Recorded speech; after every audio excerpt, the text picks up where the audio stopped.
नमस्कार। Dust fragrance YouTube channel में आप सभी दर्शकों का हार्दिक स्वागत है।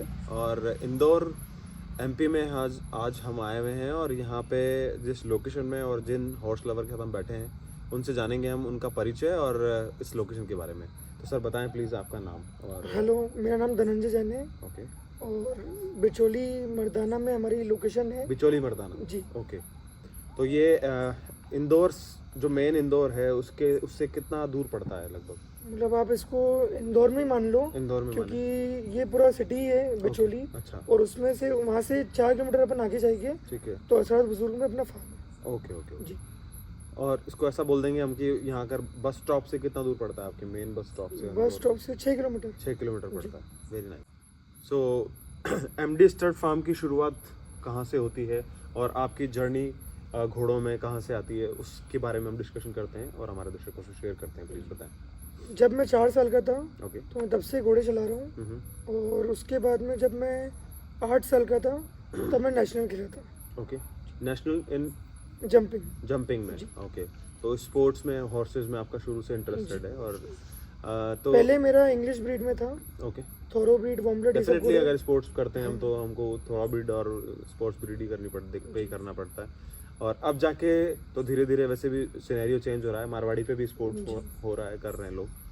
तो कितने समय पहले से आपने अपने खुद के अश्व लिए और आपने सोचा कि भाई हमें ब्रीडिंग करनी चाहिए, हमारा खुद का स्टड फार्म होना चाहिए, और क्या कारण रहा उसके पीछे थोड़ा बताएं। जब मैं 10 साल का था तब से मैं घोड़े पाल रहा हूँ। मतलब खुद के पास मेरे पास में 10 घोड़े थे उस टाइम। ठीक है। मैं जब 4 साल का था तब से मैं घोड़े चला रहा हूँ। और मतलब 8 साल की एज में मैंने शो जंपिंग में मेडल जीता है। ओके, तब स्पोर्ट्स में आ गए आप? जी। ओके। और उसके बाद में फिर मेरे लिगामेंट में फ्रैक्चर हुआ था। तो उसके बाद में फिर मैंने घोड़ा चलाना छोड़ा था। फिर मैंने सोचा कि ये शौक तो कभी जाएगा नहीं। तो फिर मैंने सोचा कि अब अपन कुछ नया करें। जी। तो फिर मैं इंडियन ब्रीड्स में आया, जो कि मारवाड़ी हो गया, नुकरा हो गया। तो इनमें फिर मैंने सोचा कि अपन कुछ ब्रीडिंग का काम चालू करते हैं। तो घर पे मैंने पहले डिस्कस करा इस चीज़ के लिए। तो उन्होंने बोला कि एक बार तू ये भी करके देख। तो मैंने बोला कि चलो एक बार अपन ट्राई कर सकते हैं। Very nice. क्योंकि आपको फिजिकल कुछ इशू हो गए थे और आप घोड़ों के बिना, जैसे कि एक बार घोड़े में जो आ जाता है वो घोड़े के बिना रह नहीं पाता। सो आपने भी ये सोचा और कहीं ना कहीं घर वालों ने भी ये आपको सजेस्ट किया कि ऐसा कर सकते हो आप। सो अगर हम बात करें हमारे एमडी स्टड फार्म के फर्स्ट हॉर्स की, तो वो कैसा था और वो क्या मतलब कहाँ से आया, उसके बारे में क्या डिटेल से? वो मेरा पहला घोड़ा था जो बादशाह था। बादशाह। जी। और बादशाह इज नुकरा हॉर्स। जी। ओके। तो बादशाह कितनी उम्र में अपने पास आ गया था? बादशाह जब 8 महीने का था तब से मेरे पास में है वो। ओके। और वो मैंने एमपी से ही लिया है। और उसके फादर की बात करूं तो सूरज अबोर लाइन का घोड़ा है वो। पंजाब में जो सूरज घोड़ा है उस अबोर में उसका वो घोड़ा है, बच्चा है। जी। ओके। और डैम साइड की जिसकी बात करें, बहुत अच्छी ब्यूटीफुल मेहर थी। पंजाब में ही है इसकी डैम। जी। ओके। सो अगर हम बात करें आज की तारीख में हमारा जो बादशाह है उसकी क्या उम्र है लगभग आज की तारीख में 4 दांत हो गया है वो भी। 4 दांत कैटेगरी जी। में। ओके। और जब से आपने घोड़ों का दोबारा से ब्रीडिंग प्रोग्राम शुरू किया है तब से आपने नुकरे रखे हैं या मारवाड़ी भी रखे हैं या दोनों ही रखे हैं, मतलब कैसा? हमारे यहाँ पे एमपी में सबसे ज़्यादा नुकरे रखते हैं। ठीक है। मारवाड़ी का थोड़ा सा कम क्रेज़ है हमारे यहाँ पे। बाकी अब धीरे धीरे आने लग गया मारवाड़ी का भी। हाँ। 4-5 घोड़े मेरे पास में भी मारवाड़ी। ओके। और बाकी नुकरे हैं मेरे पास। बाकी नुकरे। तो जैसे ट्रेंड के हिसाब से जो एमपी में जैसा चल रहा है कि जो नुकरे घोड़ों का ट्रेंड है, या चाहे वो यहाँ पे शादी ब्याह के हिसाब से मान लो, चाहे खुद के शौक के हिसाब से मान लो, या फिर किसी भी एंगल से मान लो, नुकरे हॉर्सेस का एमपी में ज़्यादा क्रेज़ है। लेकिन अब जो सिनेरियो चेंज हो रहा है और मारवाड़ी घोड़ा सब जगह जा रहा है और सबके दिलों पे राज कर रहा है, तो मारवाड़ी घोड़े भी अब काफ़ी एमपी में हो चुके हैं जहाँ तक मैं समझता हूँ, है ना? क्योंकि मैंने भी शायद मेरा ये 6th और 7th फार्म है जो मैंने एमपी में मैं शूट कर रहा हूँ। सो वहाँ पे सब मारवाड़ी घोड़े हैं और काफ़ी अच्छी क्वालिटी के मारवाड़ी घोड़े भी एमपी में आ चुके हैं। सो और ये एमपी ही नहीं, पूरा हिंदुस्तान अब मारवाड़ी घोड़े से बचा हुआ नहीं है। चाहे आप वो साउथ ले लें, चाहे वो आप महाराष्ट्र ले लें, चाहे वो किसी भी रीज़न से आप देखें, घोड़े, मारवाड़ी घोड़े सब तरफ अपनी अट्रैक्शन सब तरफ फैला चुके हैं वो, है ना। सो अगर हम बात करें कि हमारे पास मारवाड़ी, आपका फर्स्ट मारवाड़ी आपका कैसा रहा होगा, या आपने क्या चूज़ किया फर्स्ट मारवाड़ी में? फर्स्ट मारवाड़ी मेरे पास में रूपराज है, रूपराज, जो घोड़े का नाम है रूपराज। ठीक है। और उसके फादर की बात करूँ तो देवरूप का है वो। देवरूप, जी। देवरूप जो गणेश जी गुजर जी, जी, देव जी। स्टेट फार्म जी। कांकरोली में है। जी। ओके, तो वो उसका डायरेक्ट एक बच्चा आपके पास है। जी। और इसका कलर क्या हो गया? इसका कलर ग्रे, ग्रे हो जी। गया। ओके, क्योंकि इसकी मदर भी ग्रे थी। मदर ग्रे थी जी। इसकी। Okay, okay. एज में लगभग कितना होगा अभी अभी रूपराज? एज में मतलब अभी कुछ महीने पहले ही 2 दांत हुआ है वो। हम्म, और अभी उसकी हाइट की बात करूँ तो 64 आ रहा है। 64 है। जी। अच्छा, ये तो जैसे अगर हम रूपराज की बात करें, वो तो आपने अभी रिसेंटली परचेज किया है। उससे पहले भी आपके पास कुछ मारवाड़ी घोड़ियाँ जी, जी। या बछेरियाँ या रही होंगी, सो उनके बारे में प्लीज़ बताएं। एक मेरे पास में फिली थी हम्म, जो मैजिक की बच्ची है। हम्म, और एक मेरे पास में चंद्रपुर तेज मतलाइन का घोड़ी है जो अबलग है। चंद्र तेज घोड़ा जो रामपुरा मठ लाइन जी, का, जी। हाँ हाँ, उसकी घोड़ी तो जो उसके बारे में बताएं थोड़ा सा, जो रामपुरा मठ लाइन की जो आपके पास घोड़ी है उसके बारे में। वो अबलग घोड़ी है। और उसकी उम्र की बात करूँ तो करीबी 7 साल की है वो। ओके, जी। और 7 ईयर। कलर उसका ब्राउन एंड वाइट है। ओके, तो मतलब उसको कह सकते हैं अपन तेलिया कुमेद अबलग। जी। कुमेद अबलग ना। जी। ओके ओके ओके, सो इसने कुछ आपके यहाँ पे रिजल्ट दिए हैं अब तक? अभी फिलहाल तो प्रेग्नेंट है वो। अच्छा, और 8 महीने हो गए हैं। 8 महीने हो गए। जी। तो ओके। करीबी 3-4 महीने में अच्छा बच्चा ओके। एक और आएगा फार्म में। Okay, very nice. तो ये आपने ही इसको ब्रीड करवाया, आपने ही कवर करवाया उसको, जी। या कवर्ड लेके आए थे आप? हम लोग कवर्ड लेते हुए थे। अच्छा, कवर्ड लेके आए थे। ओके। और किससे कवर करवाया आपने? गरुड़ से। गरुड़। जी। जो गरुड़, सप्ताश का डायरेक्ट। गरुड़ वाला जो ये घोड़ा अभी राजस्थान में है, आई थिंक जी, राजस्थान में। सावा में है जी। है ना। सो हम बात करते हैं, एक आपके पास एक और फिली है जो मैजिक की है, जी। उसके बारे में थोड़ा सा बताएं। वो आपने कब ली, कैसे ली, और क्या रीज़न रहा उसके पीछे का? उसको लिए हुए तो हमको 3 महीना हो गया है अभी। ओके। और अभी उसकी फ़िलहाल अपन एज की बात करें तो वो 8 महीने की है। 8 महीने की। जी। ओके। इस मतलब चित्तौड़ आपका ट्रैवल बहुत ज़्यादा होता रहता है, और स्पेशली उधर से आपने ये घोड़े इसलिए लिए, या क्या कारण रहा? जैसे गरुड़ से आप अगेन आप उदयपुर या चित्तौड़ से टच में रहे, मैजिक से आप अगेन टच में रहे, तो क्या कारण है उधर? कुछ आपका कुछ फैमिली बैकग्राउंड? घूमना होता है। ये तो घोड़ों की लाइन है। हाँ। तो इसमें पंजाब जाना, गुजरात जाना ओके, और राजस्थान सब जाना। जगह जाना, तो घूमना तो होता ही है। तो कहीं ना कहीं कुछ बच्ची पसंद आती है तो फिर देख समझ लिया। आ गई तो ले लेते हैं फिर। देख लेते हैं। जी। ठीक है ठीक है ठीक है। सो अब हम बात करते हैं हमारे दोनों घोड़ों की। जी। जो आपके पास एक बादशाह है जो कि नुकरा घोड़ा है, और आपके पास एक मारवाड़ी घोड़ा है जो रिसेंटली परचेज्ड आपका है, जी। जो रूपराज का है। रूपराज आपने कहाँ से लिया? रूपराज मैंने इंदौर से लिया है। और चावड़ा स्टड फार्म में था जी, इसमें? जी, जी। हाँ। तो अभी आप ब्रीडिंग के लिए इसको ओपन कर दिया आपने? ब्रीडिंग कम से कम 6-7 घोड़े पे छोड़ दिया है इसको। अच्छा। उसके रिजल्ट कुछ महीनों में आने वाले हैं। ओके। 7-8 महीने में आ जाएगा रिजल्ट उसके। ओके। तो आपके यहाँ पे आने के बाद में इसका ब्रीडिंग फीस क्या रहेगा, क्या प्लान रहेगा आपका, उस बारे में बताएं थोड़ा। इसकी फ़ीस हम लोग कहीं भी 21,000 रखेंगे। और बहुत लिमिटेड लोगों के लिए है ये चीज़। क्योंकि जितने ज़्यादा घोड़ा छोड़ते हैं तो उतनी फिर उसकी वैल्यू कम होते जाती है। वैल्यू कम होती जाती है। तो इसलिए कम छोड़ो और अच्छी घोड़ियों पे छोड़ो तो रिजल्ट अच्छे आते हैं। रिजल्ट अच्छा आता है। तो आपका ये प्लान है कि अच्छी घोड़ियों पे ही इसको आप छोड़ना है, मतलब ऐसे नहीं हर रैंडम घोड़ी पे आपने छोड़ दिया? हमारे पास में आती है घोड़ियाँ। तो पहले जो हमारे यहाँ के केयर टेकर्स हैं, उसमें मैनेजर भी है, सब लोग हैं, सबकी पोस्ट है। तो वो लोग पहले घोड़ी चेक करते हैं कि कुछ भी इश्यूज तो नहीं है उसको, मेडिकल देखते हैं, सब देखते हैं। उसके बाद में फिर हम लोग छोड़ते हैं घोड़ी। उसके बाद ही छोड़ा जाता है। जी। राइट बात है। सो 21,000 अगर आज के सिनेरियो को देखते हुए अगर देखा जाए तो 21,000 तो बहुत कम इसका फीस आप रख रहे हैं। जिस तरह से उसकी लाइनेज है और जिस तरह का वो घोड़ा है, उसका क्या कारण है? एक बार थोड़ा सा रिजल्ट आ जाए घोड़े का, उसके बाद में फिर तो ऊपर पहुंचना ही है। उसके बाद देखा जाएगा। और मेरे पास में फिलीज भी है और मैर भी है, जिसमें एक है समुंदर की जो पंजाब से ली थी मैंने मुक्तसर मेले से। ठीक है।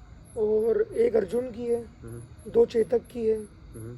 तो सब लाइन के घोड़े हैं नुकरों में तो। अच्छा अच्छा अच्छा, जी। तो लेनेज पे ही काम कर रहे हैं आप, मतलब जी, ना जी, आप ऐसे नहीं कि सिर्फ घोड़ा अच्छा दिख रहा है जी, या वो अननोन है तो उसको ले जी, लिया, सिर्फ लेनेज पे काम कर रहे हैं जी। आप। ओके, तो आपके पास जो फिलीज हैं उनके बारे में थोड़ा सा, उनकी एज के बारे में और थोड़ा सा बताएं कि क्या किस एज में चल रही हैं वो भी और क्या।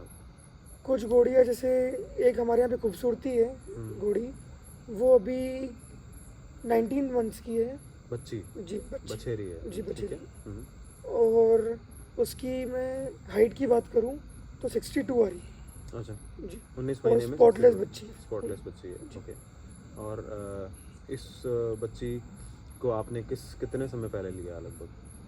मेरे को साल भर होने आ गया है। साल भर होने में, जी, 6-7 महीने की, 8 महीने की आपने ली है जी। इसको। ओके, और उसके अलावा आपके पास क्या क्या है अभी मारवाड़ नुकरे घोड़े में? मेरे पास में एक समुंदर की बच्ची है हम्म, जो अभी 2 दांत हो गई है। हम्म, और उसकी हाइट की बात करूँ तो 64 आने लग गई है। 64 जी, इंच। जी। अच्छा क्या नाम रखा है उसका आपने? उसका नाम हमने काजल रख के रखा काजल रखा है। है। जी। ओके, सो क्या काजल को किस उम्र में हमने लिया था लगभग? 13 या 14 मंथ्स के बीच में लिया था। के बीच में लिया था। जी। ओके, तो क्या इसके इसके आगे के क्या प्लान्स हैं काजल के? आप इसको आप लाइफ लॉन्ग आपके रखने वाले हो, या कोई अगर किसी को पसंद आती है काजल या किसी को अगर चाहिए तो आप दे देंगे उसको, ऐसा कुछ प्लान है आपका? ये फिलहाल तो अभी घर की सबसे अच्छी घोड़ी और सबसे सही थी घोड़ी है। सबसे वो वाली घोड़ी है। हम्म, तो और घर वाले भी नहीं चाहते कि इसको बेचें। ओके, जी। तो इसके पैसे तो बहुत लगे, लोगों ने लगाए भी है मेलों में, हम्म, पर आज तक इसको बेचा नहीं है। बट नॉट फॉर और सेल ना है। बेचने का शौक वो है। मन भी नहीं है, मन भी नहीं है। जी। ओके, तो अभी फिलहाल कह सकते हैं नॉट फॉर सेल, जी। टैग लगा हुआ उसके ऊपर। अनमोल है वो। अनमोल है। अच्छा अच्छा, सो उसके अलावा और दूसरे 2 नुकरी फीमेल्स जो हैं उनके बारे में बात करें कि चेतक की एक घोड़ी है जो 2 दांत हो गई है अभी। वालों की। और उसकी भी हाइट की बात करूँ तो 63 है। हम्म, और वो भी स्पॉटलेस ही है। सो बहुत ही नायाब और बहुत ही अच्छा कलेक्शन आपने रखा हुआ है। जो मैं भी बहुत सारे फार्म्स में विज़िट करता हूँ और बहुत सारे बिना विज़िट के भी ऐसे ऐसे फार्म्स हैं जिनके बारे में मुझे पता है कि उनके पास किस तरह का कलेक्शन है। सो बहुत ही फाइनेस्ट कलेक्शन आपने ये रखा हुआ है, जहाँ तक कि मैं समझता हूँ मेरी नॉलेज में, कि अगर कोई भी ब्रीड आप रखो तो उस ब्रीड की अगर फाइन और प्योरेस्ट फॉर्म आपके पास हो, प्योरेस्ट कैटेगरी आपके पास हो, तो बहुत अच्छा होता है आगे के लिए, कि ब्रीड सुधारने के लिए, ब्रीड में आगे की ब्रीड में सुधार लाने के लिए अच्छा होता है। तो आपके पास बहुत फाइनेस्ट ब्रीड है जहाँ तक मैं समझता हूँ, क्योंकि बहुत सारे फार्म्स में आपको हाइट मिलेगी तो आपको ब्यूटी नहीं मिलेगी, आपको ब्यूटी मिलेगी तो आपको हाइट नहीं मिलेगी, और अगर सब मिल रहा है तो आपको हो सकता है लीनेज नहीं मिलेगी, कि जहाँ से आपको ये पता नहीं रहेगा कि आगे क्या ब्रीड होने वाला है। सो बहुत अच्छी बात है ये कि आप लीनेज को भी कैरी कर रहे हो और साथ साथ में ब्यूटी और कैरेक्टरिस्टिक्स को भी आप कैरी कर रहे हो, तो ये बहुत ही कमाल की बात है कहीं ना कहीं। सो उसके लिए आई अप्रिशिएट योर वर्क, और छोटी सी उम्र में जो आपने जो ये कलेक्शन किया है वो बहुत ही कमाल का है। सो क्या प्लान्स हैं आगे आपके घोड़ों को लेके, और किस तरह की चीज़ें आप करने वाले हैं अग्रेसिवली? आगे ब्रीडिंग करेंगे हम लोग घोड़ों की। और बादशाह का नाम हम लोग को बहुत ऊपर करना है पूरे एमपी में। ओके, तो सोशल मीडिया आपके साथ है पूरा। जी। तो अभी अगर हम बात करें, रिसेंटली कुछ मेले निकल चुके हैं और कुछ मेले अभी अपकमिंग मेले हैं, जिनमें से एक सारंगखेड़ा मेला भी है जहाँ पे आप जी। शायद प्लान कर रहे हैं जाने का, है ना? क्या प्लान है आपका सारंगखेड़ा मेले को लेकर? 2 साल तो हो गए हमको मेले में जाते जाते। और इस साल वापस से हम लोग जाएंगे और वहाँ पे टेंट लगाएंगे वापस से, और 7-8 घोड़ों को लेके जा ही रहे हैं। क्या तैयारी हैं आपकी सारंगखेड़ा मेले को लेके? शो के लिए भी घोड़ी रखी है हम लोगों ने, डांस कंपटीशन के लिए भी घोड़ियाँ है। ओके, और भी मतलब मारवाड़ी घोड़े भी है, तो उनको भी शो में उतारेगी। तो सब सारा कलेक्शन जा रहा है वहाँ पे? सारा तो नहीं, पर कहीं भी 8-9 जानवर जा रहे हैं। अच्छा, मैक्सिमम। बाकी के यहीं पे रहेंगे क्योंकि कुछ प्रेग्नेंट घोड़ियाँ भी है और सब हैं, तो फिर वो सब यहाँ रहेंगे। वो सब यहाँ रहेंगे, तो कुछ दिखाने लायक चीज़ें जो हैं जी। वो डिस्प्ले करने फिर अगली बार के लिए भी तो कुछ बचाना पड़ेगा ना। बचाना पड़ेगा, राइट बात। जी। तो क्या एक्साइटमेंट है आपका मेले को लेके, और क्या तैयारियां हैं? जैसे अभी अभी हम रिसेंटली बात करें, जैसे हमने जैसे हमारी विजुअल्स में लोग देख पा रहे हैं कि हमने बहुत अच्छी अच्छी उनको ऑर्नामेंट्स पहना के बहुत अच्छे अच्छे तैयार करके उनको हमने शूट किया। सो मेले में इस तरह की कुछ प्लानिंग्स, इस तरह की कुछ डिस्प्ले या इस तरह की कुछ शोज होने वाले? वो तो मेले में बताएगी आपको, कोई सरप्राइज है वो तो। अच्छा, ऐसा है, मेले में पता लगेगा, जी अभी आप उसको डिस्क्लोज नहीं करना चाहते? जी। ओके, डेफिनेटली सारंगखेड़ा मेले में भी आपको इसकी इन घोड़ियों की जो भी वहाँ पे डिस्प्ले में जाएंगी है या क्या इनकी प्लानिंग है, उसकी फुटेज भी आप लोगों तक डेफिनेटली शेयर की जाएगी डस्ट फ्रेग्रेंस यूट्यूब चैनल पे। और सारंगखेड़ा मेले में काफ़ी अच्छा धमाल करने वाले हैं MD stud farm. So definitely I will be there and I definitely share all the activities of MD stud farm from Pushkar Sarangkheda fair. Pushkar तो दिल में हमेशा बसा हुआ है, ये पुष्कर तो निकल चुका है, लेकिन पुष्कर के लिए तो हमेशा वेट रहता है और दिमाग में भी वही रहता है। सो इस बार सारंगखेड़ा भी हम लोग जाएंगे, वहाँ का कवरेज भी करेंगे। और तो सर आगे हम लोग किस तरह की हमारी आगे की प्लानिंग्स हैं? एमडी स्टड फार्म क्या सोच लेके चल रहा है या क्या फ्यूचर प्लान लेके चल रहा है, उसके बारे में थोड़ा सा एक बार लास्ट के लिए बताएं आप थोड़ा सा। प्लान तो बहुत बड़े लेवल पे है हमारा एमडी स्टड फार्म को लेकर। इसी के लिए हम लोगों ने ये फार्म पसंद किया था, क्योंकि हम लोग को चाहिए था कि सिटी में हो फार्म और जो भी बाहर से गेस्ट आ रहे हैं वो देख सके फार्म को, और आपके लिए भी इजी रीच रहे, क्योंकि मेरे को सुबह 5 बजे उठ के यहाँ पे रोज आना पड़ता है। हाँ, तो मेरे को उसके लिए भी थोड़ा बहुत 30-40 किलोमीटर दूर रहता तो डेली के लिए पॉसिबल नहीं था। तो क्या प्लानिंग है अभी? आप क्या रिसेंटली आप एक्टिविटीज़ कर रहे हैं एमडी स्टड फार्म में? अभी फिलहाल तो हम लोग पुराने स्टेबल्स हमारे पास में ही, पर 10 टेबल्स हमारे पास में और बन रहे हैं, जो कि अपकमिंग वीडियो में आपको वापस देखने के लिए मिलेगा। और उसमें बात करूं तो ये पूरी मतलब डिज़ाइन की बात करूं तो पूरी पंजाब स्टाइल की डिज़ाइनिंग है। और पूरे एमपी में, मैं पूरे एमपी की बात करूं तो किसी के वहाँ भी ऐसी डिज़ाइन तो नहीं होगी। ओके, आपने जैसे जितना विजिट किया है उस हिसाब से उस अकॉर्डिंग आप बता पा रहे हैं कि इस तरह की डिज़ाइंस अभी स्टड फार्म में कहीं है नहीं, एमपी में। तो बहुत ही खूबसूरत विजुअल्स में आप लोग जो फार्म का सेटअप देख रहे हैं, ऑलरेडी पुराने जो सेटअप है वहाँ पे घोड़े ही हैं, और उसके अलावा नए सेटअप भी यहाँ पे रेडी किया जा रहा है। और भी अश्व आई थिंक आप परचेज करने वाले हैं, आगे प्लान करने वाले हैं कि अभी जो मैं बात करूँ पहले आपसे, तो ये ज़मीन से हम लोगों ने घोड़ों के लिए लेके रखी हुई है। यहाँ पे कुछ भी हमारा कमर्शियल प्लान नहीं है, ना हम लोग को कभी करना है यहाँ पे, क्योंकि सिर्फ और सिर्फ ये घोड़ों के लिए। अच्छा, हार्डकोर घोड़ों के लिए ही आपने ये प्लान की जगह है? यहाँ पे लैंडिंग ग्राउंड भी है जो 2.5 बीघा के अंदर है, सिर्फ अरीना और सैंड बात है हमारे पास में, जो कि घोड़ों के लिए अच्छी चीज़ है, आपको मालूम है। जी। एमपी में अगर सैंड है तो फिर घोड़ों के लिए तो उससे बेस्ट क्या हो सकता है ना? तो और क्या क्या आपने यहाँ पे फार्म सेटअप कर रखा है जो कि विजुअल्स में हम लोगों को दिखा पाएँ? अभी तो आप पुराने स्टेबल्स तो दिखा ही रहे, और अपकमिंग स्टेबल्स आने वाले हैं कुछ महीनों में। वो भी ऑलमोस्ट फाइनल स्टेज पे आई गए? फाइनल स्टेज पे ही वो भी कुछ भी 2-1 महीने में चालू उसका हो जाएगा। उसको इनॉग्रेट करेंगे अच्छे से अपन, और तब वापस से एक बार सब लोग को दिखाएंगे डेफिनेटली। और 10 टेबल अभी वहाँ पे बना रहे हैं हम लोग। और डिज़ाइन की बात करूँ तो पंजाब के वहाँ की जो डिज़ाइन है सेम वो डिज़ाइन। अच्छा, अगर हम बात करें आपके घोड़ों की डाइट की, तो उनको लेकर भी आपने कुछ यहाँ पे प्लान कर रखा है कि आप रजका यहाँ पे उगाओगे या कुछ यहाँ पे उनके लिए उगाने वाले हो, नेपियर ग्रास लगाने वाले हो, ऐसा कुछ प्लान भी आपने इस ज़मीन पे किया हुआ है? यहाँ पे लचका बोते हैं हम लोग। और चना, जो चना खाते हैं घोड़े, वो चना बोते हैं हम लोग। चना भी होता है आपके यहाँ पे? अच्छा, उसके लिए भी लैंड आपके पास ही है? टोटल 19 बीघा की लैंड है हमारे पास में, और यहाँ पे सिर्फ हम लोग ओनली चना बोते हैं।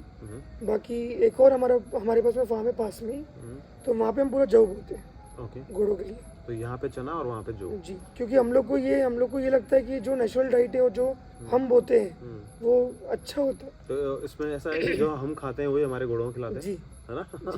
तो थोड़ा सा अपडेट कर देता हूँ मैं कि जो हम खाते हैं वही हमारे घोड़ों को खिलाते हैं, कुछ नया नहीं है। सो बहुत ही अच्छा है, और कहीं ना कहीं सीखने लायक और समझने लायक चीज़ें हैं कि भैया हमने घोड़ों को लेके कुछ किया और हम वो चीज़ें कर रहे हैं जो हम करना चाहते हैं आगे। और एमडी स्टड फार्म के जो भी प्लान्स हैं घोड़ों को लेके, और जैसे कि dust fragrance YouTube channel horses के लिए काम करता है, तो वैसे ही आज का ये वीडियो था एमडी स्टड फार्म का, और जो कि घोड़ों को लेके काफ़ी लग्जरी व्यवस्थाएं यहाँ पे रखी गई हैं और काफ़ी दिल से घोड़ों को यहाँ पे संभाला गया है, काफ़ी बड़ा स्टाफ रखा गया है ना। और एमडी स्टड फार्म जो है वो फिर से मैं एक बार बता रहा हूँ कि जो सारंगखेड़ा मेला है उसमें बहुत कुछ धमाल करने वाला है। So stay tune on dust fragrance YouTube channel. Thank you so much. धन्यवाद सर आपका अमूल्य समय देने के लिए।